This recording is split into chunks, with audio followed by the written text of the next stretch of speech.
4 Monks ने 2 सप्ताह तक बिना कुछ बोले चुपचाप ध्यान करने का निश्चय किया।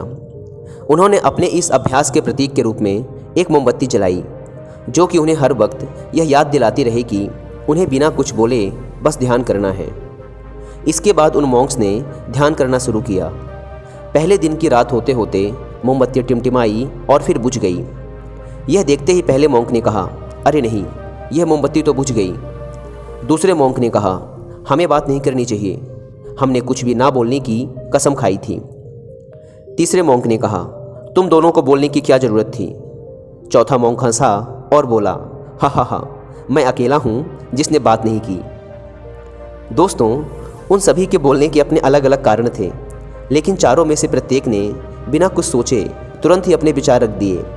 उनमें से किसी ने भी स्थिति को सुधारने का प्रयास नहीं किया। उसी आश्रम में उन चारों के अलावा एक बूढ़ा बुद्धिमान मॉन्क भी था। वह बिना कुछ बोले और उनकी तरफ ध्यान दिए बिना ही चुपचाप ध्यान करता रहा। इस तरह से उस बुद्धिमान मॉन्क ने बिना एक शब्द बोले उन चारों को ही उनकी गलती का एहसास करा दिया, जो कि वो चारों बोलकर भी नहीं कर पाए। बिना सोचे समझे और ज़रूरत से अधिक बोलने पर हमें खुद ही लोगों के सामने शर्मिंदा होना पड़ता है। एक समझदार व्यक्ति कभी भी बिना मांगे किसी को सलाह नहीं देता, क्योंकि वह जानता है कि बिना मांगे दी गई सलाह का कोई मतलब नहीं होता और ना ही सामने वाला उस सलाह को मानता है। लेकिन आजकल लोगों ने अपनी प्रॉब्लम बताई नहीं कि हम उन्हें सॉल्यूशन देना शुरू कर देते हैं, जबकि 99% केसेस में जब लोग हमसे अपनी प्रॉब्लम शेयर कर रहे होते हैं तो वो हमसे कोई सॉल्यूशन नहीं सुनना चाहते, बल्कि वो तो सिर्फ ये चाहते हैं कि हम उनकी बातों को ध्यान से सुन लें, और इससे उन्हें कुछ समय के लिए शांति महसूस होती है। क्योंकि हम उन्हें जो सलाह देंगे ये उन्हें भी पता है।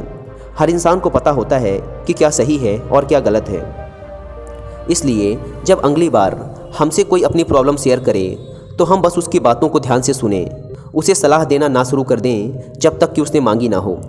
क्योंकि सामने वाला इंसान बस हमसे इतना ही चाहता है कि हम उसकी बातों को ध्यान से सुने और समझें। ये बात तो आप लोगों ने भी सुनी होगी, हम जितना कम बोलते हैं उतने ही समझदार होते जाते हैं, और इसका उल्टा भी उतना ही सही है। जो जितना बुद्धिमान होगा वह उतना ही कम बोलेगा।